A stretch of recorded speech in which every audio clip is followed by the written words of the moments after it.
right, so the servo, to turn it on, it has the main power source. To turn it on is in the back.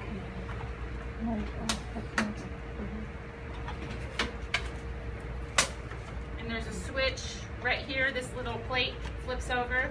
And there's an on-off switch that just, and then the plate cuts back. Then when you come onto the screen, it says Servo I and does its little warm-up thing.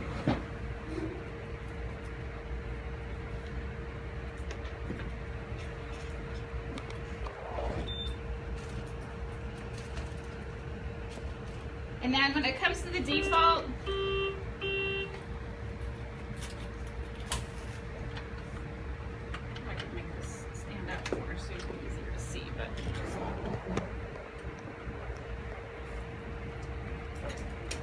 here we go.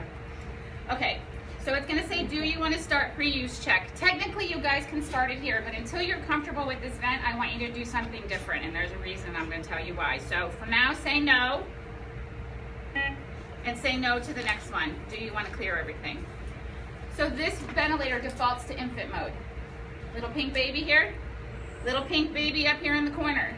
If you don't change it out of adult mode, then, and I think some of you saw this the other day when we were here working on vents on Tuesday. If you don't change this out of adult mode, then what happens is when you try to change settings, turn up tidal volume, it won't let you. It tells you that it's just going to alarm and tells you can't go past a certain amount. You can't go past a certain amount for a safety reason because it thinks you're ventilating a baby. So, but what happens is you do your pre-use check and you forget to change this to adult. So what I recommend you do is always say no in the beginning, switch it to adult, and now do your pre-use check, which is the calibration for this ventilator. So turn it on, say no to the first two boxes that come up, change it to adult, and now we'll do the pre-use check, which is the calibration for this one. So this one is called the pre-use check. The one we did yesterday was called the SST. Same thing. All right? So now we're going to say pre-use check. Do you really want to start it? Yes, we really do. And I want you to notice that I don't have my circuit hooked up to it for a reason. So right now it says to connect the test tube between the INSP outlet, which is inspiratory outlet, and EXP inlet. So we're going to connect something. It's not the circuit. And so until you get used to doing it, I tell people to just not have the circuit on there because you don't realize that it's something different. And if you use the circuit, it won't work right. So down in the drawer, which is actually open right now, but it's normally closed like that. It's this little thing, this little button right here. You have to push it in and it'll release. Is this little fancy tube. It's the test tube. So just leave the drawer open because you're going to put it back in there. And then what you're going to do is connect it between the inspiratory and the expiratory outlet. While we're over here, this is one of the vents that's labeled very nicely. It says inspiration, expiration. Very easy to know what goes where. So just take this tube, really rubbery connections, so it's nice and airtight. Some people try to shortcut and use this short tubing I showed you guys yesterday. Remember the short hose to hook? You can, it doesn't always pass with that. I don't recommend that you shortcut. Please use the test tube. That is the appropriate calibration. And it actually could be a problem down the road if there was any kind of lawsuit or any investigation done if you're not doing it properly, and they could say that that's not done properly. The manufacturer's way to do it is to use this. So that's what it should be done with. So it's really simple. You just put it there, connect it there. Voila. So then you'll say, okay, so we've done that. And then it's just going to run through the test. This actually is quicker and easier. It's a very, very easy calibration. It's probably the easiest calibration of them all.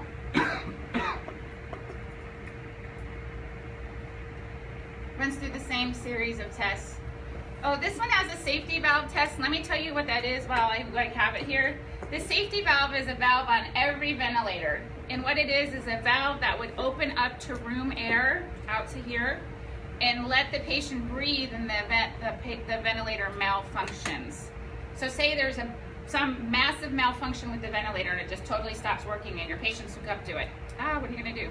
Well, the safety valve opens on any ventilator, and it allows, you know, it's not a perfect scenario, but it allows the patient to at least draw in room air to be able to breathe. If that was not the case, they wouldn't even be able to get a breath because they'd be hooked to a machine that was doing nothing.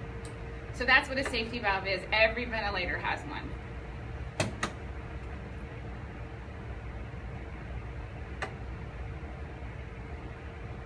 Just gonna go through the series here.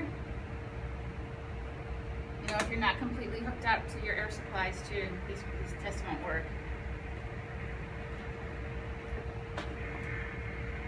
I'm gonna come to a battery test here in a minute.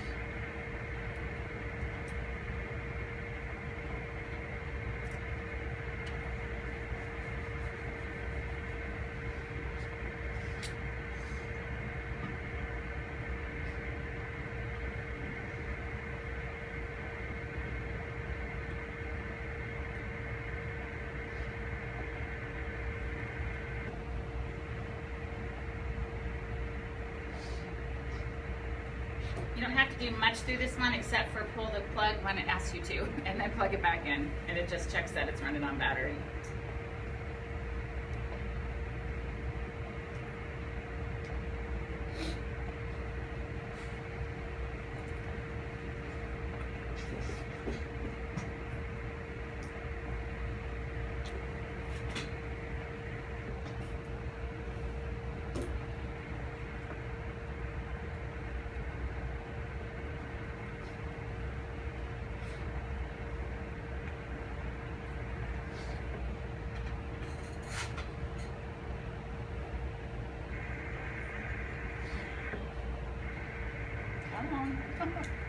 When you watch something though, it seems like it takes forever.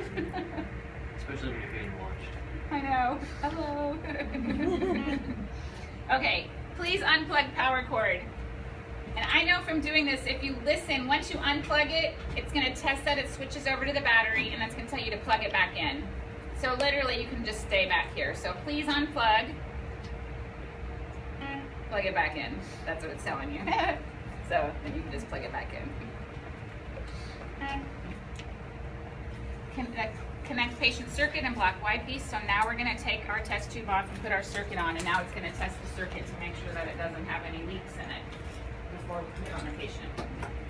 But at this point, we can put that away. We're not going to use it again. So again, expiratory.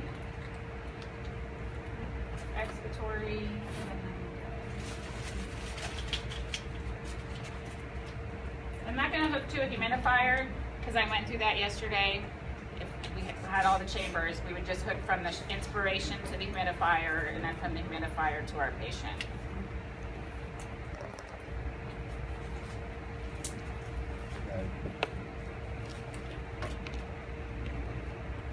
But you still have to have all your holes plugged, don't forget.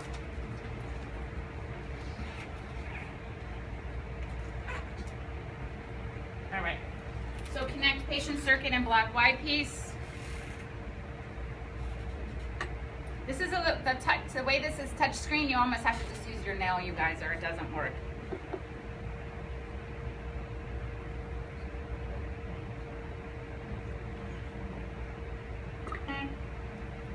Do you wish to compensate for compressible volume? You always want to say yes to this one. Remember yesterday I told you it was checking for the compliance in the vent circuit and how easily the air distends through it. That's what this is. That's this version. So when it says, do you want to compensate for compressible volume, it's asking if you want to compensate for the compliance of your circuit. So you always want to say yes. And now we're all passed. So now you can say okay. Do you want to delete patient data? For purposes of here, you can say whatever you want. I don't care. If you were new patients, yes, you want to delete the old stuff.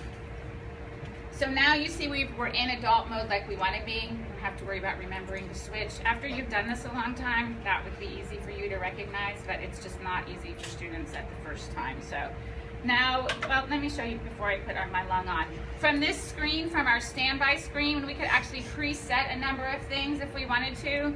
Say patient is coming from surgery or coming up from the ER and you've been told ahead of time and you know what settings you want to put everything on. Typically they're going to let you know that patient's coming in and you're going to go ahead and have a vent in the room and ready, as opposed to maybe a patient who coded and you're bringing a vent in while somebody's bagging after you've stabilized your patient, or you're just going to go ahead and turn it on and set everything.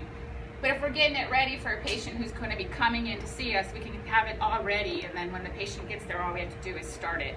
So you could set everything right here.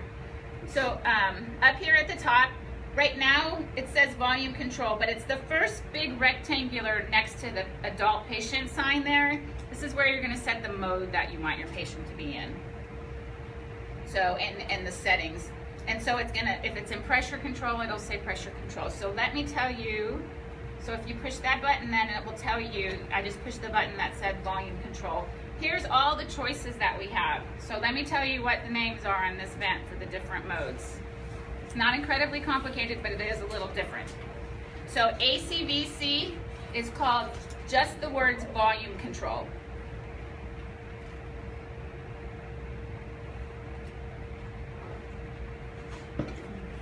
So the word volume control means SJVC. The word pressure control means SJVC.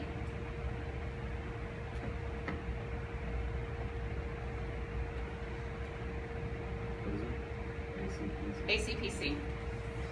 And the box that says PRVC is AC PRVC. So basically they just don't have the AC in front of them. So they say just volume control, just pressure control, just PRVC, but they're all the assist control modes. Nessa, I can't hear you, I'm sorry. PRVC, it's AC PRVC. It's just listed as the initials PRVC.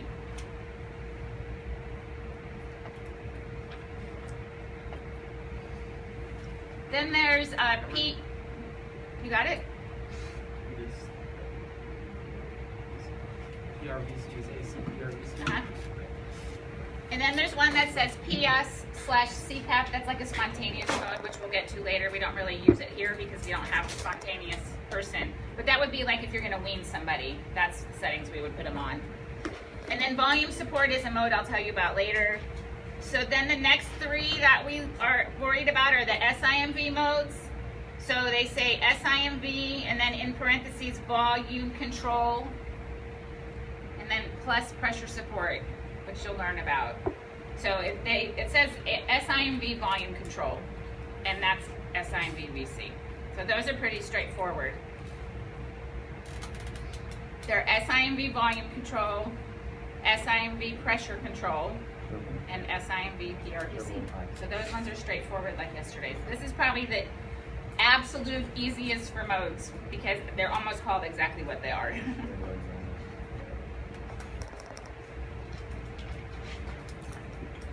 What was the last one? SIMV PRVC.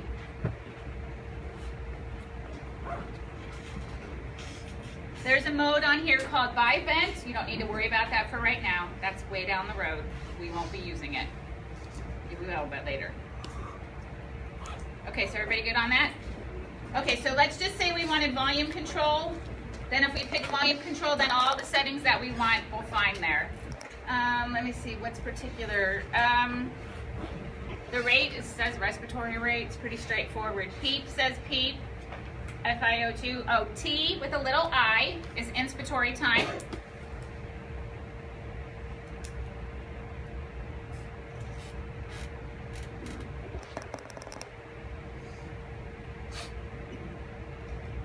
T pause is an inspiratory hold, like we talked about yesterday. So that actually defaults to 0.40. You need to change it to 0. One of the things you always have to do with this vent. Is it inspiratory hold? Change it to 0. T-pause is an inspiratory hold on this ventilator. That's what they call it. So just change it to 0. And then inspiratory rise time we'll get to later. You can just leave it to where it defaults. It defaults to 0.4. The defaults to 0.4, change it to 0, yes.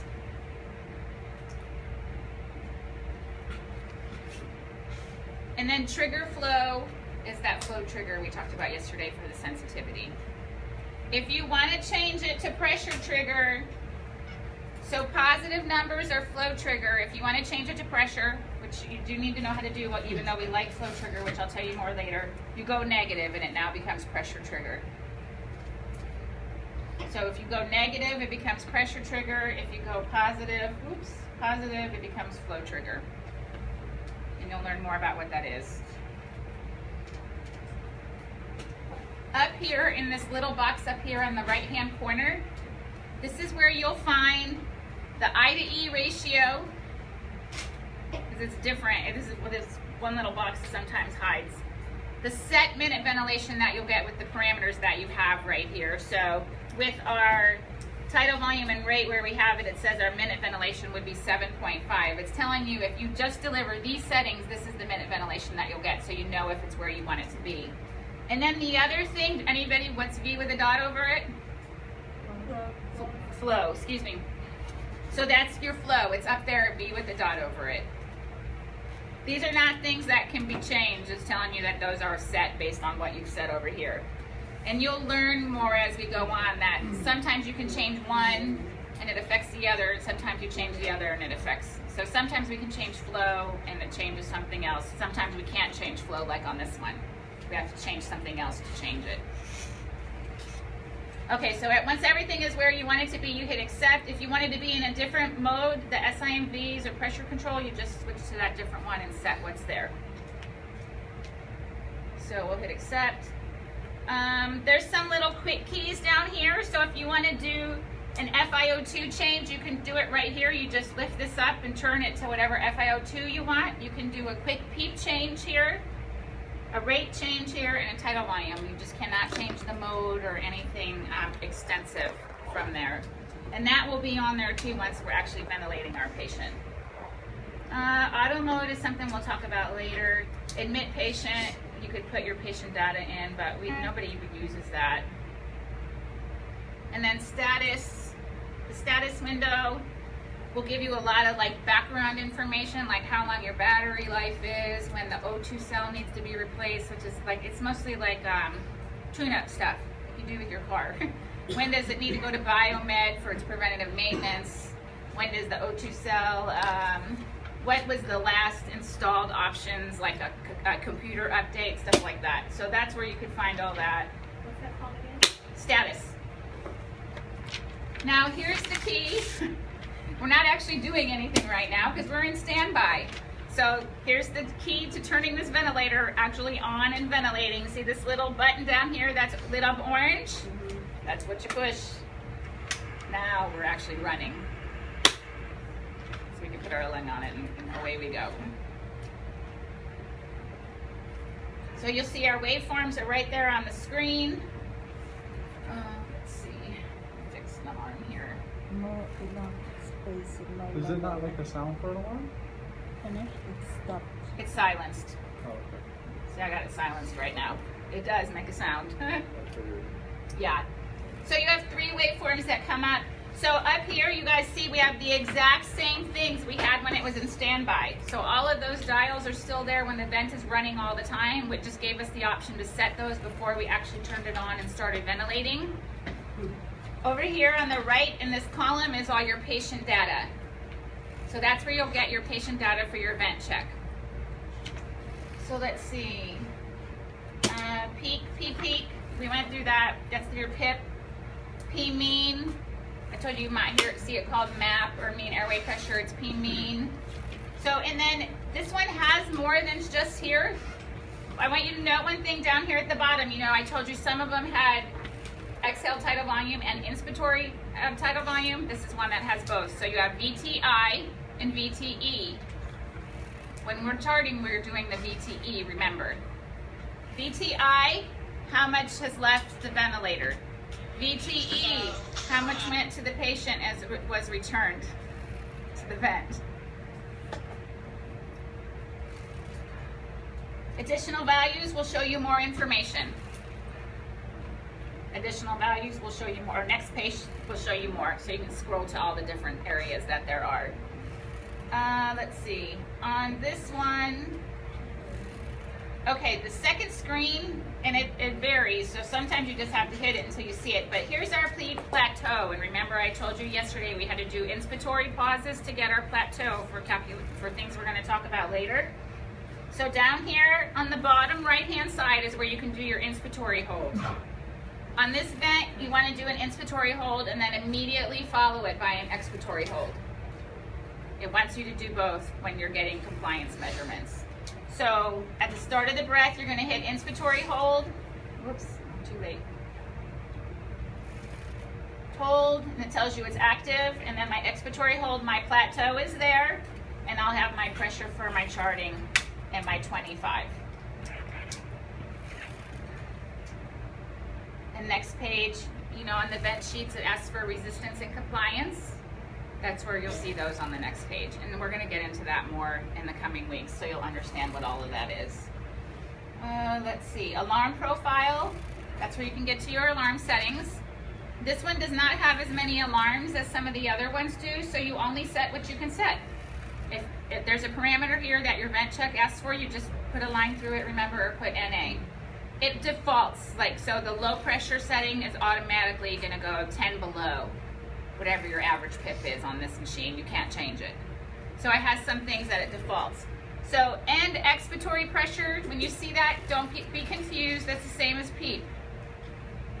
So, because on the alarm section here, it says end expiratory pressure. What it's wanting you to set is a low PEEP and a high PEEP.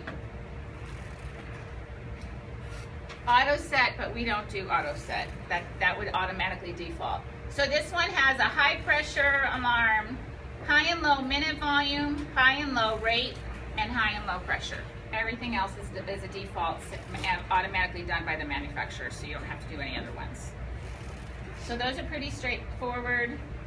There, if you wanted to trend, which we'll talk about way later on in the term, there's a place where we could do that. Quick access. There's one nice feature that the Servo has that no other vent has. Well, two, but one is too complex to talk about for right now. So there's this mode called, it's not a mode, it's a setting called suction support. And you get to it by going to the quick access key over here and then hit suction support. This is not for suctioning a patient, you guys. This has a 100% O2 suction button. This was made for old-fashioned suctioning when we didn't have Ballards and you had to use single catheters and you had to disconnect your patient. Well, what happens when you unhook a ventilator is this, air. It's trying to blow air. So guess what, if you have water in your circuit, guess who's get it sprayed on? The nurse? Not gonna be happy. In the old days, this used to happen to us all the time, and we'd be like, man. So they made this nice feature that will actually turn that off. So if we confirm and hit accept that we want suction support, look, now it stopped doing that. So it makes everything kind of silent for a moment. What we use this for today is if you need to change a filter or something quick over there. Do suction support, change it, put it back on, start ventilation. And so now we'll be hooked back up and we don't have to worry about spraying the closest person with the water from the hose or just the yuck. No, this has been hooked up to somebody else, you don't want it. So for regular suctioning, there's O2 breaths right here. That is the button you hit for suctioning your patient. You'll get 100% O2 and it tells you right up there that it's active. And then this one also has that nice little, give yourself a patient's breath, start breath. People used to think this is the way to turn it on. Start breathing for somebody, it's not. All that's doing is giving somebody a breath. So you can press it and say, I want you to breathe, and it gives them a breath. We used to use those in the old day. We thought they had some kind of purpose. Let's see, menu. Menu we don't really use too much. This would take you to some more biomed, kind of tune up information while the vent is running.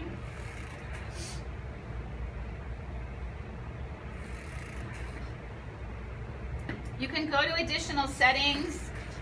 It's a little quick key. I mean, you're gonna get the same information, some of it that you would get up at this button, but just by going here, it will tell us our IDE ratio, our minute ventilation. It can tell us our inspiratory time if we wanted to change our trigger. So it's a little easier to go here and change one of those than it is to go back up here and change it and confirm it again. Or the other one would just do a really quick change.